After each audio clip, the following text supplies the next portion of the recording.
Salute! Jaška Vronsky, rispondi!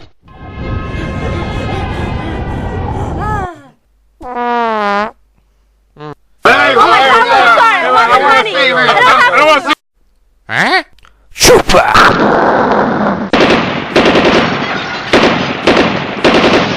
Che puzza!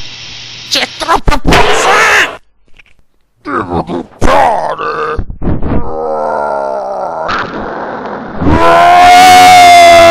Adriana! Lo sai? Hai il cazzo piccolo!